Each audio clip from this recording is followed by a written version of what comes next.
आइए हम देखते हैं आज स्टैटिक्स के बारे में चर्चा करेंगे। देखिए, स्टैटिक्स पढ़ने से पहले इसके बारे में हम लोग अच्छे से पढ़ लेते हैं क्या क्या होता है इसके बारे में।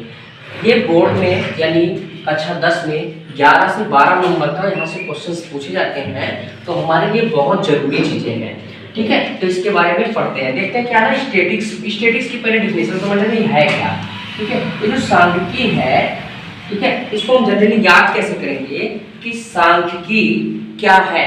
और सांख्यिकी जैसे मान लो भैया कोई एक आंकड़ा दिया हो, देखिए मान लो ये आंकड़ा है ना, इसका कोई क्रम ही निर्धारित नहीं है। ठीक है, कोई क्रम निर्धारित नहीं है, तो इसको क्या करना, पहले इसका निर्धारण करना है। अब पहले हम 0 लिखें, फिर 1 लिखें, 2 लिखें, 3 लिखें, 4 लिखें, तो इसको क्या है ना व्यवस्थित क्रम में लिखिए। तो यहाँ से डिफिनेशन निकल के आती है, एक डिफिनेशन ये निकल के आती है कि किसी भी आंकड़ों को यानी कोई भी अव्यवस्थित आंकड़ा है, कोई भी अव्यवस्थित आंकड़ों को व्यवस्थित करके लिखना ही सांख्यिकी कहलाता है। ठीक है, आइए देखते हैं इसके पार्ट। देखिए सांख्यिकी जो है वो 3 पार्ट में डिवाइड है, एक मीन, मीडियन और मोड। ठीक है, मीन, मीडियन और मोड। अच्छा, मीन, मीडियन, मोड के बारे में बात करने से पहले हम लोग जानते हैं सीरीज के बारे में।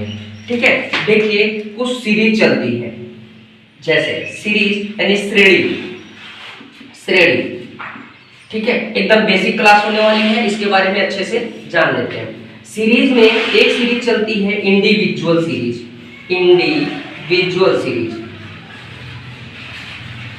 और एक सीरीज चलती है डिस्क्रीट सीरीज। ठीक है, एक सीरीज कौन सी चलती है, डिस्क्रीट सीरीज, और एक सीरीज आपकी चलती है कॉन्टिन्यूअस सीरीज,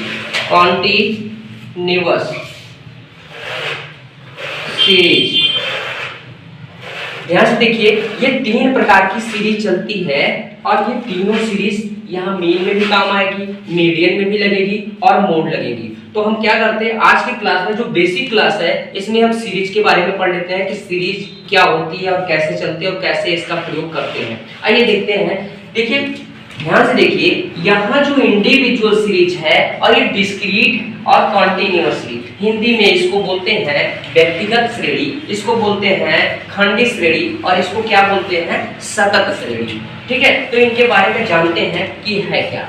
इंडिविजुअल जो सीरीज होती है इसको क्या बोलते हैं, व्यक्तिगत श्रेणी। क्या बोलते हैं भैया, व्यक्तिगत श्रेणी, और इसको बोलते हैं खंडित श्रेणी। क्या बोलते हैं, खंडित श्रेणी, और इसको बोलते हैं सतत श्रेणी। आइए देखते हैं इसके बारे में। ठीक है, इंडिविजुअल श्रेणी यानी व्यक्तिगत श्रेणी।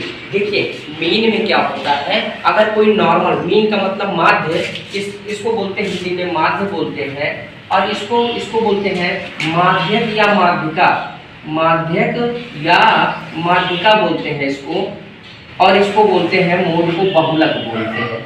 ठीक है, आइए देखते हैं अब हम इंडिविजुअल सीरीज के बारे में।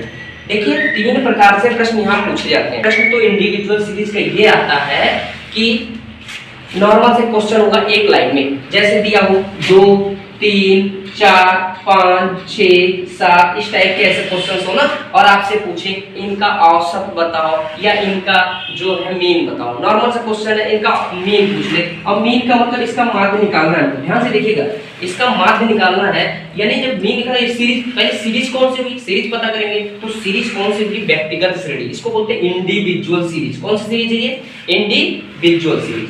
ठीक है, तो इंडिविजुअल सीरीज में क्या करेंगे ना भैया, सबको ऐड कर देना है, सबको क्या करना है, ऐड कर देना है। तो यहाँ देखिए 2 और 3, 4, 5, 6 सबको ऐड कर दिए, तो 2 और 3 5, 5 4 9, 9 5 16, 9 5 देखिए 2 3 5, 5 4 9 और 9 5 14। ठीक है, 9 5 14, 6 20 और 7 27, कितना आया, 27, ये 27 आया। और संख्या गिन लेंगे 1 2 3 4 5 6। कहने का मतलब क्या है, बस एक सीरीज चली है। कौन सीरीज है, इंडिविजुअल सीरीज है। इनको हम जोड़ लेंगे, जैसे 7 6 13, 13 और यहाँ जोड़े 13 5 18, 18 4 22 और 22 कौन, 27 हो गया, और यहाँ 6। ठीक है, तो ये कौन सी सीरीज चली, इंडिविजुअल सीरीज। अब हमको क्या करना है, इसको डिवाइड लगा देना, और जो रिजल्ट आएगा हमारा वो इंडिविजुअल सीरीज से निकल के आया है। ठीक है, यानी माध्य निकल आया। क्या निकल जाएगा, माध्य। तो मेन कॉन्सेप्ट ये था कि ये जो सीरीज चली इसको कौन सीरीज कहते हैं, इंडिविजुअल सीरीज चलती है, और इसके लिए फार्मूला कौन सा अप्लाई करते हैं, x बार अपॉन n। ठीक है, समझ में आया। अब देखिएगा बेटा दूसरा कॉन्सेप्ट एक और, ये देखो अब की बात जो सवाल दिया ऐसे इस तरीके का आता है, 2 4 6 8 10 या 12 कर लिए, 14 16 28 इस तरीके से बना है मान लो। ठीक है, इसको मान लो 200 जो भी है कोई संख्या यहाँ दे दो, 30 दे दिए। अब यहाँ से कोई नंबर दे दो 1 2 3 4 5। अब देखिए इसको माने x है या कोई इसको या स्टूडेंट की संख्या है। ठीक है, ऐसे दिया ना तो इसको कौन सी सीरीज बोलते हैं, इसको बोलते हैं डिस्क्रीट। ठीक है, कौन सी सीरीज, डिस्क्रीट सीरीज यानी खंडित श्रेणी। ठीक है, कौन सी सीरीज, डिस्क्रीट सीरीज या खंडित श्रेणी इसको बोलते हैं। ठीक है, यहाँ ये वाला सवाल हो जाएगा। ठीक है, इसमें क्या हुआ जैसे 1 2 3 4 5 इस तरीके से ना इसको इंडिविजुअल सीरीज कहते हैं, और यहाँ से मान लो एक 2 सीरीज चलती है जैसे 2 4 6 इस तरीके से, और इधर भी दिया हुआ एक्सेप्ट करके दिया हुआ तो इसको मानते हैं कि खंडित श्रेणी हो गई। आइए देखते हैं सतत में क्या होता है। सतत का मतलब होता है निरंतर चलने वाला। ठीक है, निरंतर चलने वाला। तो आइए देखते हैं ये सीरीज कैसे चलती। देखिए आप देखे होंगे ये बहुत पॉपुलर है, बहुत क्वेश्चन यहाँ से पूछा जाता है, 0 से 10 20 20 से 30 30 से 40 इस टाइप की जो सीरीज चलती है इसी को हम क्या कहते हैं, इसी को कहते हैं कॉन्टिन्यूअस सीरीज यानी सतत श्रेणी। ठीक है, अब यहाँ कुछ ऐसे होते हैं और दिया रहता है 2 5 3 1 समथिंग ऐसे। ठीक है, तो इस प्रकार की सीरीजें चलती हैं, ध्यान से समझिएगा। अब माध्यम में कुछ फार्मूला लगते हैं। ठीक है, ऐसे माध्यम में भी सीरीज चलेगी और बहुपद की भी सीरीज होती है। ठीक है, तो ध्यान से ये उम्मीद करते हैं बहुत अच्छे से समझ में आया होगा। अब आइए देखते हैं, थोड़ा सा आगे पढ़ते हैं। देखिए अब मीन के बारे में पढ़ लेते हैं।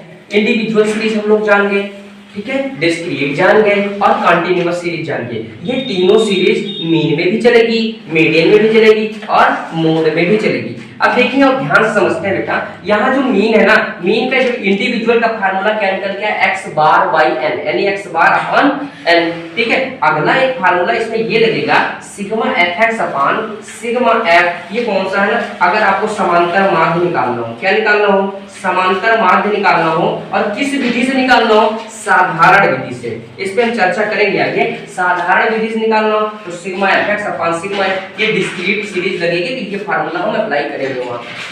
ठीक है, एक मेथड की चर्चा और करेंगे, कल्पित माध्य। ठीक है, पूछा जाता है कल्पित माध्य या लघु विधि, लघु विधि पूछा जाए या कल्पित माध्य पूछा जाए, कैसे निकलता, तो वहां शॉर्ट मेथड या अज्यूम्ड मेथड एक ही है। ध्यान से देखिएगा, अब शॉर्ट या अज्यूम्ड मेथड निकालते तो वहां एक ही आवश्यकता पड़ती है, तो ये समांतर माध्य बराबर वहां करेंगे a plus sigma fd upon sigma f। ठीक है, ये मीन के बारे में ही है।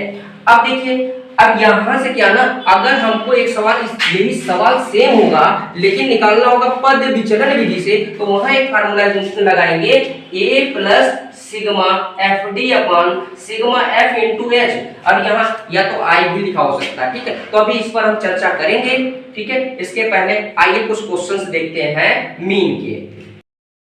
आइए देखते हैं अब यहाँ, ये पहला क्वेश्चन है और निकालते हैं मीन कैसे निकलता है। ठीक है, यानी हमको क्या करना ना, मीन के बारे में पता करना, मीन कैसे निकलेगा। ठीक है, यानी माध्य निकालना है। आइए देखते हैं, हम क्या किया ना, इसको x लिख दिए और इसको f लिख दिए। अब x कितना दिया हुआ है लिख देते हैं ऐसे, यहाँ 10 दिया हुआ है, फिर कितना है 30 50 और 70 और कितना दिया हुआ है 89। ठीक है, 10 20 30 50 70 और 89 ऐसे उतार देते हैं इसको।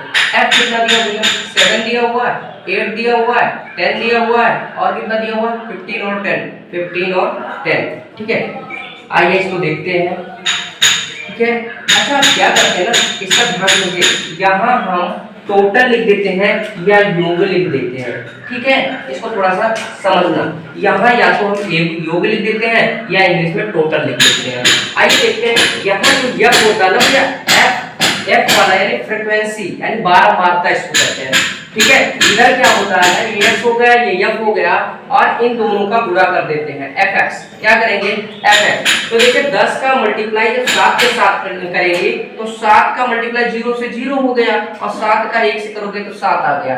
ठीक है। ऐसे इसका देखेंगे 8 का 0 से किए 0 हो गया और 8 का 3 से किए कितना हो गया 24 हो गया, ठीक है। ऐसे देखेंगे इसका करेंगे तो 10 का 50 से करेंगे तो आएगा कितना 500 आएगा। ऐसे इसका करेंगे कितना आएगा 15 का 0 से करेंगे 0 आएगा और 15 का 7 से करेंगे कितना आएगा 15 का 7 से करेंगे तो 105 आएगा, ठीक है। और यहाँ देखते हैं 89 का 10 से करेंगे तो कितना आएगा 890 आएगा। आइए देखते हैं अब इनको हमको क्या करना ना ऐड करना है। अच्छा भैया एक चीज समझना ये है कि जब हम ऐड करते हैं ना तो यहाँ सिग्मा लगाते हैं, क्यों? क्योंकि सिग्मा का मतलब जोड़ होता है। गलती मत कीजिएगा, सिग्मा जरूर कुछ बच्चे क्या करते हैं जोड़ देते हैं और यहाँ नहीं लगाते, यहाँ सिग्मा नहीं लगाएंगे, सिग्मा नीचे ही लगाएंगे और उसके बाद में क्या करेंगे टोटल नंबर्स को हम लोग जोड़ लेते हैं। आइए इसको जोड़ते हैं। अब देखिए 0 0 सब है ना तो 0 लिख देते हैं, ठीक है। अब इसको जोड़ते हैं 7 और 4 कितना होगा 11 और 11 5 16 11 5 16 16 4 20 और 5 25 हासिल कितना आया 2 आया। और देखते हैं 2 हासिल आया है तो यहाँ 2 जोड़ देते हैं 4 और 5 4 9 9 8 17 और 17 के साथ हासिल कितना आया 1 आया और यहाँ कितना हुआ है 1 है कितना आएगा 1 में 1 जोड़ देंगे कितना आएगा 27 50 कितना आ जाएगा 27 50। आइए देखते हैं अब क्या होता है ना भैया यहाँ सिग्मा ध्यान से देखिएगा।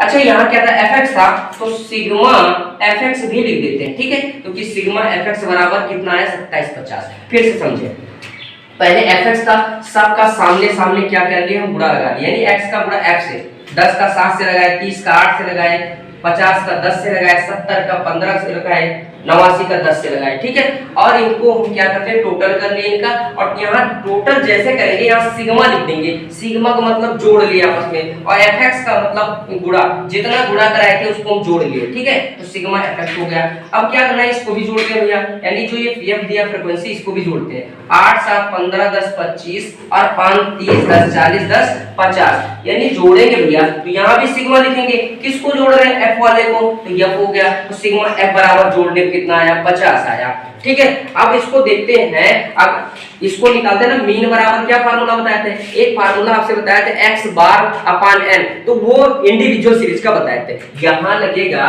ये साधारण विधि का सिग्मा fx बराबर सिग्मा fx अपान सिग्मा f इसके बराबर मीन बराबर होता है, मीन इक्वल टू या माध्य बराबर होता है सिग्मा fx अपान सिग्मा f। अच्छा देखिए अब सिग्मा fx कितना दिया हुआ, समांतर माध्य बराबर फार्मूला है सिग्मा fx अपान सिग्मा f, तो सिग्मा fx कितना है यहाँ दिया हुआ है 27 50 और अपान में यहाँ कितना दिया हुआ है 50 दिया हुआ है, ठीक है। देखिएगा ध्यान से समझिए, अब यहाँ 27 50 यहाँ 50 हो गया और आपको क्या करना इस 0 से ये 0 कट गया और अब क्या बचा 275 और बटा में 5। अब इसका भाग लगाते हैं तो 5 का 1 कम 5 और 5 से काटोगे 25 और यहाँ कितना है 2, ठीक देखिए 2 आया आगे तो 25 हो गया तो 25। तो जो आपका मीन यानी माध्य निकल के आया तो मीन कितना निकल के आया 55 निकल के आया, ठीक है। यानी इसको बोलेंगे समांतर माध्य कितना मिल गया हमको तो ये 55 मिल गया, ठीक है। अब देखते हैं ये देखिए इसमें माध्य निकाले लेकिन कौन सा मेथड है तो पूछा जाता है, इसको कहते हैं प्रत्यक्ष विधि। कौन सी विधि कहते हैं प्रत्यक्ष विधि, इसको इस सवाल को बोलते हैं, इस मेथड को प्रत्यक्ष विधि, ठीक है। इस मेथड को बोलते हैं प्रत्यक्ष विधि या डायरेक्ट मेथड, ठीक है। आपसे सवाल पूछा जाता है तो कैसे सवाल बनते हैं यूपी बोर्ड में, सवाल आपसे ये पूछा जाएगा ऐसे यस और एफ दे देगा और आपसे पूछेगा कि इनका समांतर माध्य ज्ञात करो या इनका मीन फाइंड आउट करोगे। कहीं की क्वेश्चन ज्यादा पॉसिबिलिटी ये होती है कि सिर्फ इतना पूछता का समांतर माध्य ज्ञात करो, तो हम लोग चाहे जिस विधि से लगाएं, चाहे उसको हम डायरेक्ट विधि से लगाएं, चाहे एज्यूम्ड मेथड से लगाएं, ठीक है। यानी हर तरीके से हम लगा सकते हैं, चाहे स्टेप डिवीजन मेथड लगाएं, ठीक है। तो आप किसी भी एक तरीके से कर सकते हैं, लेकिन अगर किसी विधि का नाम बोल के दे, जैसे आपसे कहे पद विचलन विधि से करो, ठीक है, या आपसे कहे लघु विधि से करो, शॉर्ट मेथड से, तो वही लगाना है आपको। तो आज की क्लास में हम लोग इस पे चर्चा कर चुके हैं, अगली क्लास में हम लोग लघु विधि से चर्चा करेंगे यानी शॉर्ट मेथड से, और इसको आप लोग नोट कर लें, स्क्रीनशॉट ले लें, ठीक है। और अगली क्लास में 1-2 लेक्चर और देंगे, फिर ये क्लियर हो जाएगा आपका।